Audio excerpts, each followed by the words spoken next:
Welcome everyone back to Jazz on Sports. I'm your host, Jazz and Pollock, and today we're going to be talking about everything football.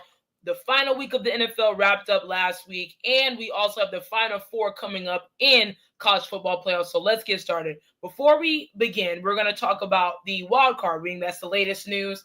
There's been a lot of coaches. I know we're talking about that later. There's a lot of coaches been fired today. There's going to be more to come. So just prepare for that. If you are one of the teams that's coaches have been fired, I do apologize, especially in New England. I just want to say for Gerard Mayo and the firing for the New England Patriots, I do not like that firing. I had to sit on it a little bit last night and just kind of analyze it a little bit. Being that they beat the Bills yesterday, they do not have the number one overall pick. If they did lose, however, they would have gotten the number one overall pick. Tennessee now has the number one overall pick. But for the Patriots, right, you are having a new quarterback. You have two rookie quarterbacks, Drake May, Joe Milton. Joe Milton looked very promising yesterday. He had a lot of good moments. Obviously, he looked very nice. Big, physical quarterback. Drake May, obviously, he's, one of the top, prospects in this draft, last year's draft. I do not like this fire. We, as an organization, I'm not sure what Kraft is trying to do. There is conversation of them maybe getting Mike Vrabel, but I don't know if it's the best option to fire a guy who is trying to make a name for himself, trying to get into the fold with a young team, with a rookie quarterback, and him being a rookie head coach himself.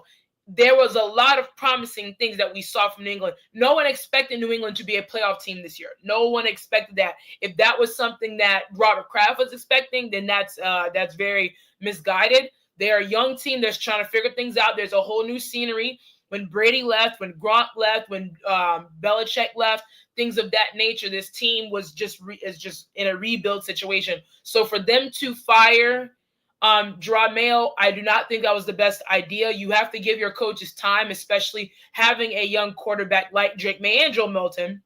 There's going to be a battle with that heading into the offseason. Why are we not allowing him to grow into this and mold and allow it to happen? So I did not like this fire. It was not a good look. That was the biggest surprise for me. Out of everyone that got fired, those things were kind of expected, but there's going to be a lot more to come. But let's talk about this wild card weekend that's coming up. So NFL season, regular season is over. Wow, 2014 happened so fast. We have in the AFC playoffs starting this week, Chargers at the Houston Texans, Pittsburgh in Baltimore. We have that's for the Saturday games. On Sunday, we have the Broncos visiting the Bills, my Packers visiting the Eagles, Washington visiting the Bucks, and the Vikings at Los Angeles Rams. Big games. I am really excited for this wild card. We know the Detroit Lions get the number one seed after they, a very big win against their Minnesota Vikings. That game was going to go down to whoever wins that game gets the number one seed. So Vikings go on the road to face the Rams. A lot of big games, a lot of things. Now, I'm looking at this. I'm going to make my predictions now, being that we're here. Let's just do it. Saturday, Chargers and Texans. I do have the Chargers winning this game. I think the Chargers are a lot healthier. Texans have a lot of injuries, and this was kind of a setback year for C.J. Stroud. Not saying he isn't good and he's a bust this year, but there's a lot of injuries that they're dealing with at the wide receiver position. A lot of things going around. The O-line, it has not been performing well. I do like the Chargers in this game. Steelers at Baltimore. I don't think the Steelers are beating Baltimore. We've seen the Steelers not look the part this past month and heading into this month, and Baltimore just looks too hot right now, especially at home. Lamar is chasing, trying to get to that Super Bowl, so I do have Baltimore winning. Broncos and Bills can be a very interesting game. Very, very interesting. Broncos can play in the cold. They have a top 10 defense. Very high-flying offense. They have a quarterback that can run, a quarterback that can throw the ball and things like that. They have a head coach that in Sean Payton that can call plays very well. But I do give the edge, a slight edge, to the Buffalo Bills, being that they've been here. It's been a decade since the Broncos have been in the playoffs. The Bills have been there constantly. There again, Josh Allen is chasing that, trying to get to the Super Bowl, trying to get to the AFC Championship. So I give the Bills a slight edge at home.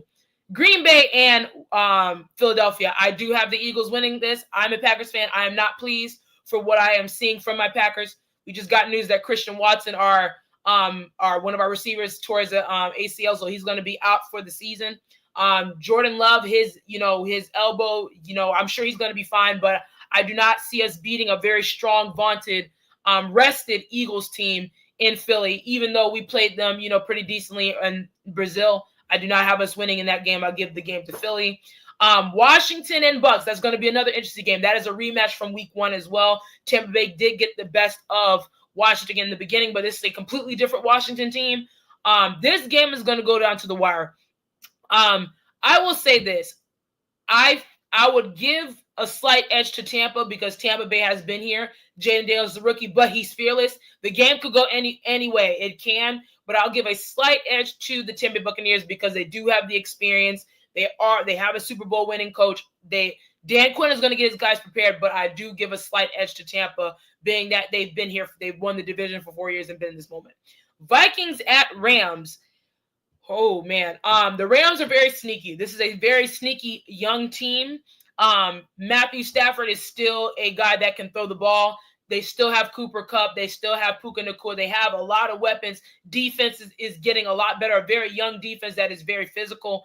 The Vikings, if the Rams are able to follow that philosophy that the Lions did to Sam Darnold, they can win this game and beat them handily because we saw the formula of how to beat this Vikings team is get pressure on Sam Darnold, and they did a number on him last night in Detroit. So for the Rams, if the Rams are able to get pressure, and I do think they can score the ball on the Vikings defense, I give the Rams a slight edge in this game. So that wraps that up.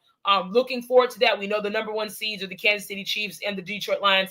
They get the bye week, and they're going to wait to see who they play next week in the division round. Then we head into college. College football, we're at the Final Four. In the Orange Bowl, we have Penn State versus Notre Dame. 2 black head coaches. That's the first time this is happening, so that's a lot of history happening there. And in the Cotton Bowl, we have Texas and Ohio State. 2 huge games, obviously, in college to determine who is going to play in the national championship January 20th. The most exciting game that I'm excited for is the Notre Dame and Penn State game. These are 2 teams that have constantly been in other teams' shadow for the past decade. We've seen the stigma against Notre Dame and Penn State of not being able to win in top 10 against top 10 teams and winning in big bowl games. So both of these teams have a lot to play for. Penn State and Notre Dame, both those coaches are going to have their guys ready to play, and I'm really excited for them. And I can't not root for either one of them because I love the stories that Penn State is having this year, and I love what Notre Dame is doing this year, especially coming off a very awesome win against the Georgia Bulldogs. I'm really excited for them. But then you look at Texas and Ohio State. Texas has looked very sloppy these past couple of weeks, and then you look at Ohio State coming in, steamrolling after that loss against Michigan. They're coming in with a purpose. For Ohio State, you have to win it all this year. Being that you lost, not only just lost to Michigan, but you lost for 4 straight years to Michigan. Michigan won their bowl game against Alabama last week. So for Ohio State, they need to win this championship. But I would not be surprised if Texas pulls this off, but I'll give the nod to Ohio State because Ohio State is just playing with a lot of grit. They're getting pressure off the quarterback. They're playing very clean football. Jeremiah Smith is probably the best wide receiver in this Final Four right now, and how they're able to utilize him and how they're doing on offense. Texas, I do not trust the quarterback. I do not trust Quinn Ewers in this big moment against this Ohio State defense. I am not sold. I think Texas defense is good, but I do not think they're going to be able to hold up enough against Ohio State and what Jeremiah Smith and their offense can do. So I have Ohio State winning and them getting to a championship. In the Penn State or Notre Dame game, I don't know who I'm picking yet because I'm rooting for both of them. I like both these teams and their stories heading into this game in the Orange Bowl. It's going to be super exciting. A lot of the fans from both sides are really excited to get that team back into the fold. And, of course, getting back to their glory days with Notre Dame and Penn State. So that's going to be an exciting week of football. Football is wrapping up very soon. I want to make a big announcement here right now on the show. I have officially made a new YouTube channel called The Water Break. I'm going to be adding a lot of content to that. That's going to be posted everywhere very soon. I'm really excited for this launch because it's going to get away from just the sports commentating and more so talking about sports documentaries, sports stories, and a lot of different things happening in sports just off the field or the court, and really shed light on a lot of these athletes and things like that, and just adding some entertainment to it, have some fun. That's why it's called the water break. We're taking a timeout from on the field things and just really shedding light on athletes and getting athletes' stories and different what if moments in sports. If things happen in sports, what would happen in the future in the history of sports. So the new channel is called The Water Break. That's going to be epic. I'm super excited about the content I'm going to bring to you guys. Still going to be doing Jazz on Sports, still going to be doing that, but this is a new channel that I'm launching connected to this, and I'm really excited and I would love for you guys to get involved in this and just give me your support. So that wraps up the show all. Thank you for joining me today on this Monday, heading with a new year and everything like that. Really exciting content coming out. Again, make sure to tune in to Jazz on Sports every Monday at 12, and also the new channel, The Water Break. That wraps up the show. Thank you guys. Have a good week.